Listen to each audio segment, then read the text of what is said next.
Hello students, how are you all. बेटा हम मोल concept कर रहे थे। आज हम मोल कंसेप्ट के कुछ और न्यूमेरिकल्स ले लेते हैं। ठीक है, हम वो ले लेते हैं जैसे कि जो हमने कल किए थे उनको ले लेते हैं। उसमें मोल कंसेप्ट के भी थे और वैसे भी थे। कल हमने असाइनमेंट दिया था, है ना। फर्स्ट क्वेश्चन उसमें था, what is the mass of 10 moles of Na2CO3। What is the मास, ये पूछा था मैंने। मास ऑफ 10 मोल ऑफ Na2SO3। बेटा जी इसको हम ऐसे करते हैं, 1 मोल का मास निकाल लेते हैं तो पता क्या होगा, ये हो जाएगा इट इज़ इक्वल टू, है ना, आपको निकालना आता है 10 मोल ऑफ Na2CO3। पहले 1 मोल का मास निकाल लो। Na का मास कितना होता है, Na का मास होता है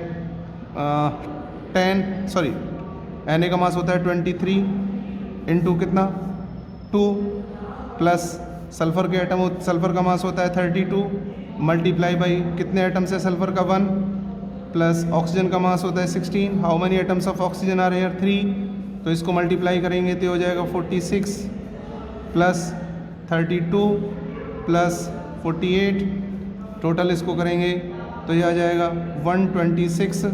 126 क्या ग्राम। ठीक है, अब उसके बाद इसने पूछा है कि 10 मोल का, ये कितने मोल है, ये तो आया 1 मोल का आया ना, it is 1 mole. Then mass of 10 mole of Na2SO3 is equal to 10 से मल्टीप्लाई कर दो इसको, इनटू में 126, it is equal to 1260 gram. 1260 gram. बेटा जी मैं इसको ऐसे भी कर सकता हूँ, अनदर मेथड देख लो, एक और मेथड आपको कॉम्पिटिशन लेवल का पढ़ा रहा हूँ। तो सबसे पहले मास ऑफ 10 मोल दूसरे तरीके से कर रहा हूँ। 10 मोल, पीछे मोल लिखा है, मोल लिखा हो तो किसकी वैल्यू होती है, स्मॉल n की। ठीक है, ओके, स्मॉल n की वैल्यू। अब उसके बाद आपको निकालना क्या है, मास निकालना है। फाइंड आउट द मास निकालना है। मास का मतलब है स्मॉल n क्वेश्चन मार्क। उसके बाद आपको पता है small m and capital M are the friends. Small m निकालना है तो कैपिटल M भी आएगा। कैपिटल M निकालो, किसका निकालना है कैपिटल M, Na2SO3 का। ये निकाला है, कितना होता है, Na का होता है 23 इंटू में 2 प्लस 32 इंटू में 1 प्लस 16 इंटू में 3, इसको करेंगे 46 प्लस 32 प्लस 48, ये आया 126 ग्राम। 126 ग्राम। अब इन तीनों से कोई फार्मूला बनता है जिसमें स्मॉल n भी आए, कैपिटल M भी आए, स्मॉल m भी आए, यस बनता है। वी नो दैट, कौन सा फार्मूला बनता है आपको पता ही है। We know that small n is equal to small m upon capital M। Small n का वैल्यू कितना है, स्मॉल n का वैल्यू देखो ये रहा, स्मॉल n का वैल्यू 10, स्मॉल n की जगह लिख दिया 10 is equal to small m का वैल्यू पता नहीं, फाइंड आउट करना था। स्मॉल m को एज इट इज़ रहने दो, अपॉन कैपिटल M का वैल्यू 126, इसके अपॉन कुछ नहीं है, 1 कर लो, क्रॉस मल्टीप्लाई करो, m को 1 से करोगे m, 10 को इससे करोगे मल्टीप्लाई 10 और इसका तो हो जाएगा 1260 ग्राम। Both are same. आप दोनों में से कोई मेथड यूज़ कर सकते हो, लेकिन आने चाहिए आपको, अच्छी बात है। मैंने दोनों मेथड से कर दिया। उसके बाद नेक्स्ट क्वेश्चन था आपका, what is the mass of 0.2 mole of oxygen atom. Second question था mass of 0.2 mole of oxygen atom. तो ऑक्सीजन एटम जो होता है बेटा, ऑक्सीजन एटम ओनली O लिखा जाता है, ऑक्सीजन मॉलिक्यूल लिखोगे तो O2 लिखा जाएगा। ध्यान रखना, ये फ़र्क है दोनों में। तो मैं इसका सॉल्यूशन यहीं कर ही देता हूँ। तो सबसे पहले देखिए मोल कितना है, 0. स्मॉल n का वैल्यू, पीछे मोल लिखा हुआ है, स्मॉल n का वैल्यू है 0.2 कॉमा। उसके बाद मास निकालना है, तो मास को लिखते हैं स्मॉल m से, small m question mark. Okay, अब इसका मॉलिक्यूलर मास स्मॉल m है तो कैपिटल M भी आएगा। कैपिटल M और स्मॉल m फ्रेंड्स होते हैं, तो कैपिटल M निकालो O का कैपिटल M कितना होता है बताया आपको, 16 इंटू कितना आइटम है O का 1, नीचे कुछ नहीं है तो 1 है, तो 1 से मल्टीप्लाई 16 ग्राम। ध्यान रखना एटम हो तो ओनली O आता है, अगर मॉलिक्यूल हो तो O2 आता है, ऑक्सीजन गैस हो तो भी O2 आएगा, ये ध्यान रखना होता है। एटम के लिए O आएगा, गैस के लिए ऑक्सीजन गैस लिखेंगे तो O2 आएगा, और ऑक्सीजन मॉलिक्यूल लिखेंगे तो भी O2 आएगा। अब ये आपका हो गया। अब n से स्मॉल m से कैपिटल M से ये फार्मूला आपको बताइए, n is equal to small m upon capital M, ठीक है। अब यहाँ पर मैं इधर कर देता हूँ, वैल्यू पुट कर देता हूँ इसका। हमारे पास है, लिख देते हैं n is equal to small m upon capital M। अब देखो वैल्यू कितना है, यहाँ पे देखो स्मॉल n की वैल्यू 0.2 दिख रही है, तो यहाँ पर मैं लिख दूंगा स्मॉल n की वैल्यू 0.2। स्मॉल m मुझे निकालना था, कैपिटल M की वैल्यू अभी अभी निकाली थी, ऑक्सीजन की कितनी थी 16 निकाल के देखी थी। तो इसको पॉइंट, अब इसको अपॉन 1 कर लो, इसको इससे मल्टीप्लाई करोगे तो m आ जाएगा 0.2 इंटू में 16, तो m आ जाएगा आपका, पॉइंट हटाएंगे तो 2/10 इंटू 16, 2 कितना हो जाएगा, ये हो जाएगा 2 5 5 से डिवाइड करोगे 16/5, ये हो जाएगा 3.2 ग्राम, ये आ गया मास। थर्ड क्वेश्चन है इसका बी पार्ट इसका, ये तो ए पार्ट था, अब इसी का बी पार्ट है। सेकंड क्वेश्चन का बी पार्ट है, calculate the mass of 0.5 mole of water molecules. Calculate, question ये था, calculate the mass of 0.2 mole of H2O, water molecule है ना, ऑफ वाटर मॉलिक्यूल। तो इसका क्या होगा सॉल्यूशन। सबसे पहले क्या निकालना है, देखो कितना जो गिवन है 0.2 मोल लिखा है, तो पीछे n की वैल्यू है, it is the value of small n 0.2 नहीं है, 0.5 दिया था मैंने, इसको 0.5 करो, क्वेश्चन में 0.5 है, तो ये हो जाएगा 0.5 मोल। उसके बाद निकालना किसका है, अब स्मॉल n है, अब उसके बाद कुछ और दे रखा है, calculate the mass of 0.2 mole of water molecule. तो सबसे पहले आपको मोल दिया हुआ है, इसका कैपिटल M निकाल दो। कैपिटल M क्या होगा, H2O का निकालेंगे, तो ये होगा 1, H का मास 1 होता है, कितने एटम्स हैं 2, प्लस ऑक्सीजन का कितना मास होता है 16, कितना एटम है ऑक्सीजन के नीचे, कुछ लिख रहा है नहीं, 1 होता है, तो 2 + 16 ये हो जाएगा 18 ग्राम। अब कैपिटल M निकालना क्या था, कैलकुलेट द मास का मतलब है स्मॉल m, ये निकालना है। तो इन तीनों से फॉर्मूला बनता है n is equal to small m upon capital M। n की वैल्यू कितनी है 0.5 इंटू में स्मॉल m कितना है, स्मॉल m निकालना है, पता नहीं, m को m रहने दिया। कैपिटल M कितना है अभी निकाला था 18, तो क्या होगा, इसका पॉइंट हटाओ 5/10, पॉइंट हटेंगे 10 आ जाएगा, इज इक्वल टू m/18, 5 1 जा 5 2 जा, क्रॉस मल्टीप्लाई करो, ये हो जाएगा, यहाँ कर देता हूँ, m को 2 से करेंगे तो 2m इज इक्वल टू 18 को 1 से करेंगे तो 18, तो m आ जाएगा 18/2, तो 2 9 जा, m हो गया 9 ग्राम। तो मास आ गया इसका कितना 9 ग्राम वाटर मॉलिक्यूल का। तो वाटर मॉलिक्यूल का मास आपने निकाल दिया। उसके बाद हम जो निकालने जा रहे हैं बेटा जी, अब नेक्स्ट क्वेश्चन है आपका, नेक्स्ट क्वेश्चन है, उसमें पूछा है इसने, देखो क्या पूछा है, calculate the, third question, calculate the number of molecules. Third question है, calculate the number of molecules of sulphur को लिखा है इसने S8 से, ठीक है। प्रेजेंट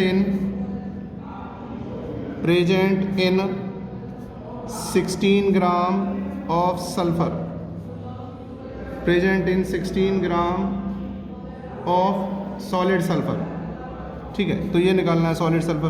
तो आंसर है इसका, या हम इसका सॉल्यूशन करेंगे। सबसे पहले जो गिवन है क्या दिया है, देखो 16 ग्राम दिया है, ग्राम में लिखा होता है तो इसका मतलब वो स्मॉल m की वैल्यू है, क्योंकि ग्राम में मास होता है, गिवन मास को लिखते हैं स्मॉल m से, ग्राम लिखा है तो स्मॉल m की वैल्यू होती है 16 gram. Small m and capital M are the friends, तो कैपिटल M कितना आएगा, किसका निकालना है S8 का, तो S8 का कैपिटल M निकालना है, तो ये हो जाएगा, S का मास होता है 32 मल्टीप्लाई बाई 8 एटम है, तो 8 से मल्टीप्लाई कर दो, ये आ जाएगा 256 ग्राम। ये भी ग्राम हो गया। उसके बाद निकालना क्या, calculate the number of molecules है। अब की बार ध्यान देना, ये मॉलिक्यूल्स है, मोल्स नहीं है, अब चेंज हो गया मॉलिक्यूल्स।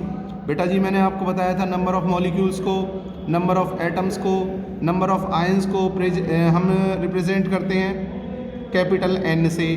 तो अब की बार वैल्यू किसकी निकालनी है? अब की बार कैपिटल एन की। अब हमें कैपिटल एन निकालने के फार्मूले हमारे पास दो हैं। वो फार्मूला कैपिटल एन के लिए लगाओ जिसमें स्मॉल एम भी आता हो और कैपिटल एम भी आता हो, जिसमें स्मॉल एम भी आता हो कैपिटल एम भी आता हो, वो लगाना है, क्योंकि हमारे पास स्मॉल एम की वैल्यू भी दी हुई है और कैपिटल एम की वैल्यू भी दी हुई है। तो हमें एन वाला वो फार्मूला लगाना पड़ेगा जिसमें स्मॉल एम और कैपिटल एम आते हों। तो वो फार्मूला होता है n is equal to small m upon capital m into में अवोगाद्रो नंबर। तो एन की वैल्यू कैपिटल एन आ जाएगा, स्मॉल एम का वैल्यू कितना है 16 अपॉन कैपिटल एम अभी निकाला 256 इंटू एवोगैद्रो नंबर जो है ये इसकी वैल्यू पता ही है आपको, स्टैंडर्ड है, फिक्स है 6.022 इंटू 10 रेज़ टू पावर 23। 16 से कट हो जाएगा, 16 1 जा और 16 16 जा कट हो गया, 2 से कट हो जाएगा, 2 8 जा 2 3 जा 0.011। तो कैपिटल एन आ जाएगा मेरे पास 3.011 इंटू में 10 रेज़ टू पावर 23 अपॉन 8। तो कैपिटल एन आ जाएगा, 8 से इसको डिवाइड करेंगे तो 0, ये हो जाएगा 8 3 जा और ये हो जाएगा 7 जा और ये हो जाएगा 8 6 जा, ठीक है, इंटू में 10 रेज़ टू पावर 23। अब करना क्या है आपको? आपको एक चीज़ देखनी है बेटा जी, इसमें capital n is equal to, आप ये देखोगे यहाँ पर कि डेसिमल कहाँ है, शुरू में है ना, और डेसिमल क्या होना चाहिए मैंने बताया 1 डिजिट के बाद।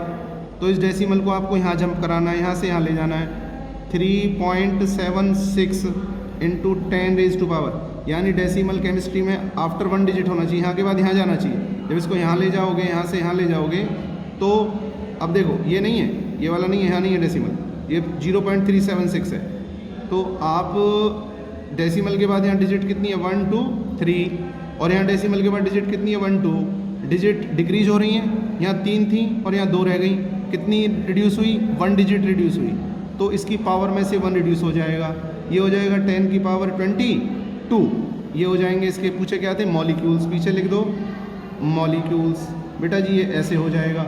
नेक्स्ट क्वेश्चन है आपके पास जो निकालना है, calculate the formula mass of sodium phosphate, ये आप निकाल सकते हो। 4th क्वेश्चन फार्मूला मास, जैसे बताया था Na का मास 23 होता है, फॉस्फोरस का 31 होता है। चलो मैं कर देता हूँ, आगे आपको निकालना है फार्मूला, 4th क्वेश्चन है असाइनमेंट का, formula mass of Na3PO4 sodium phosphate. तो इसका हमें निकालना है, तो ये निकलेगा, सॉल्यूशन है Na का मास कितना होता है, Na का मास 23 इंटू में कितना एटम 3 प्लस फॉस्फोरस का होता है 31, कितना फॉस्फोरस है 1 है, प्लस ऑक्सीजन का होता है 16, कितनी ऑक्सीजन है 4 हैं, मल्टीप्लाई करो 69 प्लस 31 प्लस 64, इनको ऐड करेंगे तो ये बेटा जी आ जाएगा 164, ऐड करके देख लेना इतना ही आएगा 164। क्या व्हाट इज़ 164? ये ग्राम हो जाएगा। ये सॉल्यूशन था यहाँ से, ठीक है। तो हमने निकाल दिया सोडियम फॉस्फेट का मास भी निकाल दिया। इस तरह से आप इनका मास निकाल लोगे। नेक्स्ट क्वेश्चन है बेटा जी, उसके बाद मैं कराने जा रहा हूँ क्वेश्चन नंबर 5 है, calculate the number of moles.